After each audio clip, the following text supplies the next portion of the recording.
Hello friends, मैं राकेश स्वागत करता हूं आपके अपने इंग्लिश यूट्यूब चैनल मस्त इंग्लिश क्लासेस पर। फ्रेंड्स, पिछले वीडियो में आपने जाना था प्रेजेंट परफेक्ट टेंस के प्रत्येक प्रकार के सेंटेंस को कि आप उसे ट्रांसलेट कैसे करेंगे, चाहे वो इंट्रोगेटिव की हो, नेगेटिव की हो, एफर्मेटिव की हो या किसी भी प्रकार की प्रेजेंट परफेक्ट की टेंस हो। आज के वीडियो में आप सीखने वाले हैं प्रेजेंट कॉन्टिन्यूअस के एफर्मेटिव सेंटेंस को कि कोई भी ऐसी सेंटेंस जो एफर्मेटिव की होगी और वो प्रेजेंट परफेक्ट कॉन्टिन्यूअस की होगी उसे आप कैसे ट्रांसलेट करेंगे। तो इसके लिए आइए चलते हैं एग्जाम्पल की ओर। आप यदि पहले एग्जाम्पल को गौर करेंगे तो आप खेल रहे हैं। इस सेंटेंस को यदि आप गौर करेंगे तो आप देखेंगे कि आपकी ये सेंटेंस आप खेल रहे हैं तो आपके द्वारा कोई खेलने का काम कंटिन्यू है तो आपको कंटिन्यूअस मिल गया, लेकिन यहां परफेक्ट क्या हुआ है, यहां आपको परफेक्ट नहीं मिला। इसका अर्थ है कि ये सेंटेंस प्रेजेंट परफेक्ट कंटिन्यूअस का नहीं है। आपको वैसी सेंटेंस की नीड होगी जो सेंटेंस प्रेजेंट परफेक्ट कंटिन्यूअस को दिखाती हो। तो इसके लिए आपको एक अलग सेंटेंस लेनी होगी, ऐसी सेंटेंस जो शो करती हो प्रेजेंट परफेक्ट कॉन्टिन्यूअस को। तो इसके लिए मैंने एग्जांपल लिया, आप वर्षों से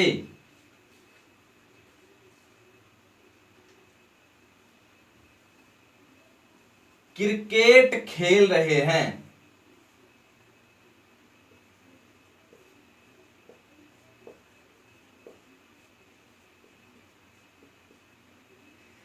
यदि आप इस सेंटेंस को गौर करेंगे तो आप पाएंगे आप वर्षों से क्रिकेट खेल रहे हैं। इस व्यक्ति के द्वारा क्रिकेट खेलने का काम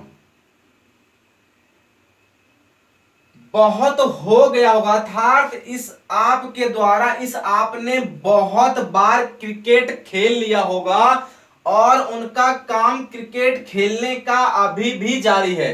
इसका अर्थ हुआ वो वर्षों से लेकर अब तक क्रिकेट खेल रहा है। तो ये सेंटेंस इस वर्षों से ने आकर परफेक्ट दिखा दिया, जिसके कारण ये क्या हुआ, प्रेजेंट परफेक्ट कंटिन्यूअस। तो अब इसे ट्रांसलेट आप किस प्रकार करेंगे इसकी बातें करते हैं। सबसे पहले आपने लिखा यू, इसके बाद यदि बातें हो प्रेजेंट परफेक्ट कंटिन्यूअस टेंस की तो इसकी हेल्पिंग वर्ब होती है हैज या हैव। तो इस प्लूरल सब्जेक्ट के चलते हमने क्या डाला, हैव। अब आपने दिखाया बिन से परफेक्ट को, अब दिखाना है आपने लिखा playing. You have been playing cricket, आपने लिखा 4 years मतलब वर्षों से। यदि आप इस सेंटेंस को गौर करेंगे तो आप पाएंगे कि आपके द्वारा कोई क्रिकेट पहले खेला जा चुका था जो फिनिश्ड हुआ और अभी भी खेला जा रहा है। तो ये आपका यूज सब्जेक्ट हुआ जो प्लूरल होता है, इसके कारण आपने डाला प्लूरल हेल्पिंग वर्ब। बिन भी यहां काम कर रहा है हेल्पिंग वर्ब का, जो बी का थर्ड फॉर्म है जो दिखाती है परफेक्ट को। आपने देखी प्लेइंग, तो प्लेइंग मैन फोकस, तो ये मैन वर्ब हुई, ये आपकी ऑब्जेक्ट या अदर वर्ड हुई।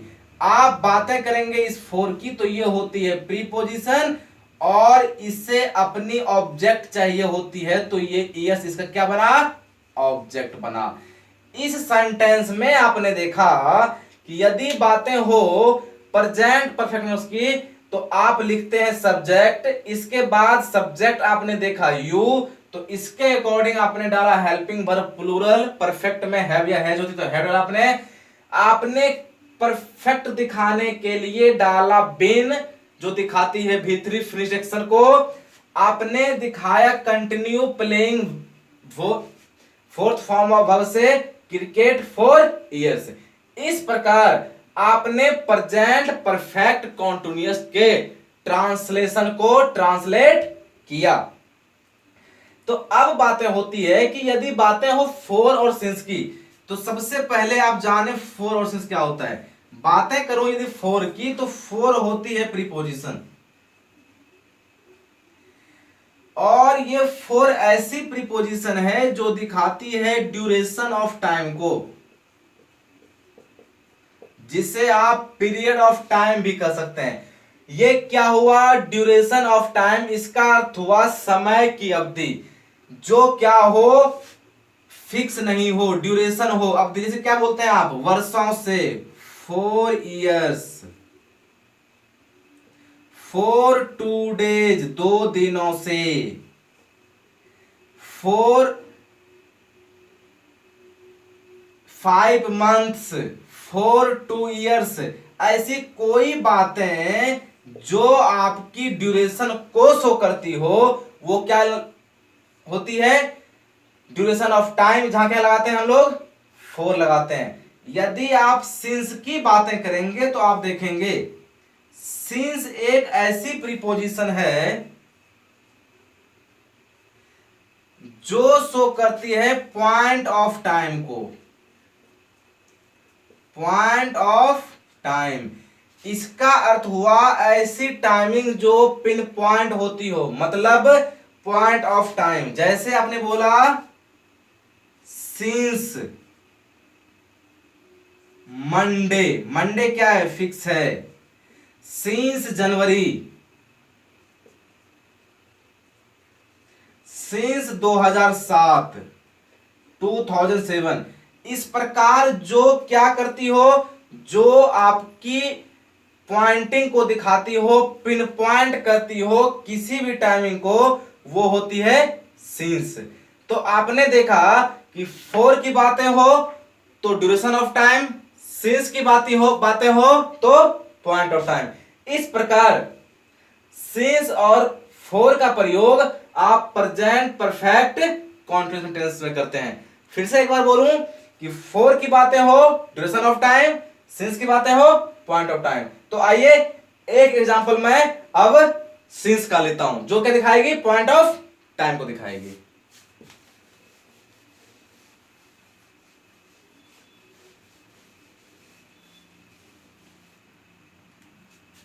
वह 2010 से अंग्रेजी सीख रहा है।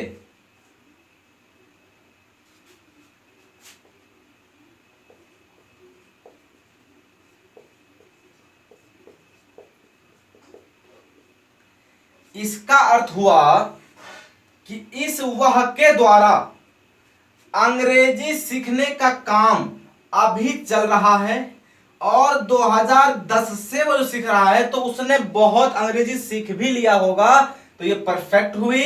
और जो अभी सीख रहा है ये क्या हुआ, कंटिन्यू हुआ। इसका मतलब क्या हुआ, 2010 से लेकर वह अभी तक अंग्रेजी सीख रहा है। तो ये भी आपकी सेंटेंस प्रेजेंट परफेक्ट कॉन्टिन्यूअस। अब इसको ट्रांसलेट करते हैं। आपने लिखा वह को ही एक सिंगुलर सब्जेक्ट होता है, इसलिए आपने डाला हैज हेल्पिंग वर्ब। अब आपने परफेक्ट के लिए बीन डाला। अब मेन फोकस सीखने के ऊपर तुमने डाला लर्न, और दिखाने के लिए तो आपने डाला learning. He has been learning English since, क्योंकि बातें क्या हो रही है, फिक्स टाइमिंग की, क्या सिंस 2010। इसका अर्थ हुआ वह 2010 से अंग्रेजी सीख रही है। तो यह सिंस जो है, इस सिंस ने शो क्या किया, पॉइंट ऑफ टाइम। 2010 क्या था, पॉइंट ऑफ टाइम था। तो आपने जाना ही आपका सब्जेक्ट हुआ, वो भी कैसा, सिंगुलर। तो आपने हेल्पिंग वर्ब डाला क्या, सिंगुलर, जो क्या होता है परफेक्ट के लिए, हैज होता है। आपने डाला थर्ड फॉर्म ऑफ वर्ब जिसने दिखाया परफेक्ट को, ये भी हुई हेल्पिंग वर्ब। आपने बातें की लर्निंग की, ये हुआ V4 मैन फोकस, तो ये हुआ मैन वर्ब। और इंग्लिश ये हुआ आपका ऑब्जेक्ट या अदर वर्ड। आपने देखी सिंस, तो सिंस होता है प्रीपोजिशन। और आपने सीखा है प्रत्येक प्रीपोजिशन का अपना खुद का ऑब्जेक्ट होता है। तो इस प्रकार आपने प्रेजेंट परफेक्ट कॉन्टिन्यूअस के ट्रांसलेशन को सीखा कि उसे आप कैसे करेंगे। तो आपने फाइनली देखा कि आप सबसे पहले सब्जेक्ट लिखेंगे, इसके बाद सब्जेक्ट के अकॉर्डिंग आप हैज या हैव लिखेंगे। सब्जेक्ट सिंगुलर तो हैज, प्लूरल तो हैव। इसके बाद आप बीन का प्रयोग करेंगे, जो दिखाती है परफेक्ट को। आप डालेंगे V4, आप डालेंगे ऑब्जेक्ट या अदर वर्ड। इसके बाद आप डालेंगे सिंस या फॉर प्लस टाइम। आपने ये सीखा है कि यदि बातें हो सिंस की, तो सिंस होगी पॉइंट ऑफ टाइम जो फिक्स टाइमिंग होगी, और फॉर होगी ड्यूरेशन ऑफ टाइम जो टाइम के ड्यूरेशन को दिखाएगी। इस स्ट्रक्चर के माध्यम से आप किसी भी प्रेजेंट परफेक्ट कॉन्टिन्यूअस टेंस को ट्रांसलेट करेंगे। Subject singular, has plural have, इसके बाद बीन जो दिखाएगी परफेक्ट को, V4 कंटिन्यूअस को, ऑब्जेक्ट या अदर वर्ड। सिंस दिखाएगी पॉइंट ऑफ टाइम को, लगाएंगे पॉइंट ऑफ टाइम में, फॉर ड्यूरेशन ऑफ टाइम को लगाएंगे उसमें, उसके बाद टाइम प्रयोग करेंगे। अब एक क्वेश्चन, और ये डाउट हमेशा प्रत्येक स्टूडेंट की होती है कि सर यदि कोई ऐसी सेंटेंस लिखी जाए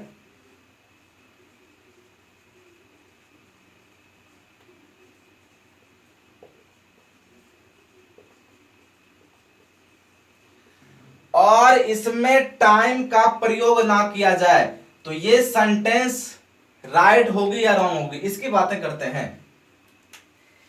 यदि आप इस बिन को और इस ईटिंग को देखेंगे, तो ये बिन होती है V3 जो दिखाती है परफेक्ट को, ये होती है V4 जो दिखाती है कॉन्टिन्यूअस को। परफेक्ट का अर्थ होता है फिनिश्ड, कंटिन्यू होता है जो चल रहा हो।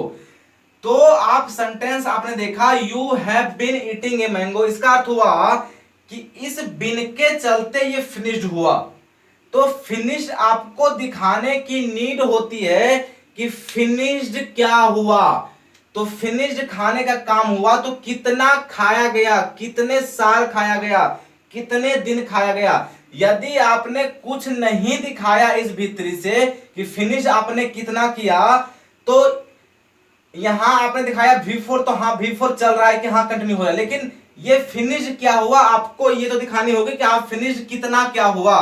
तो आपने फिनिश कहां दिखाया, तो आपने इस V3 को जब तक एक्सप्लेन नहीं किया, जब तक आप इस V3 को एक्सप्लेन नहीं करेंगे जो परफेक्ट होती है, तो ये सेंटेंस अपनी रियल मीनिंग नहीं दे सकती कि उस व्यक्ति के द्वारा कितना साल, कितना दिन, कितना आम खाया गया।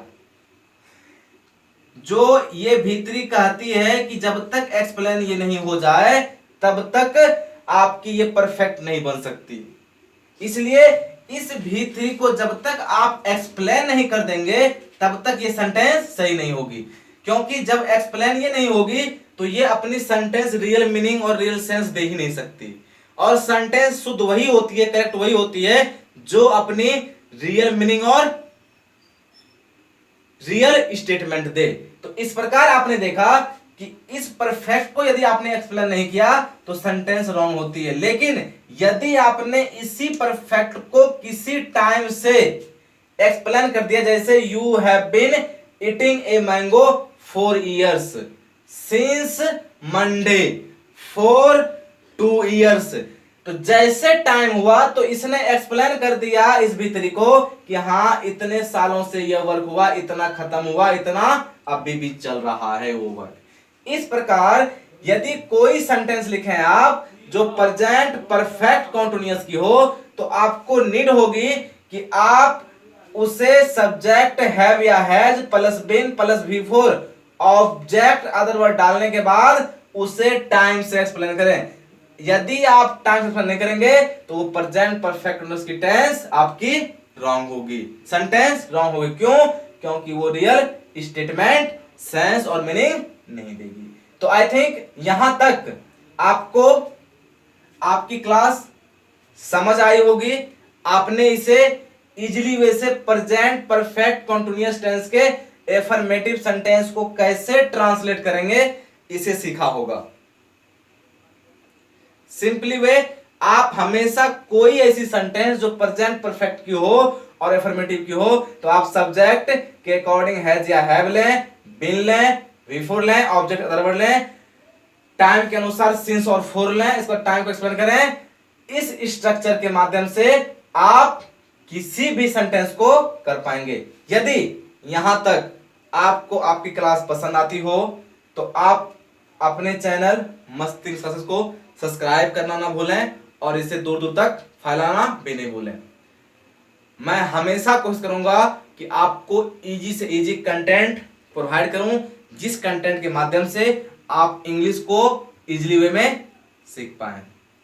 तो मिलते हैं अगले वीडियो में, तब तक के लिए नमस्कार, बाय बाय और जय हिंद। Always watch it.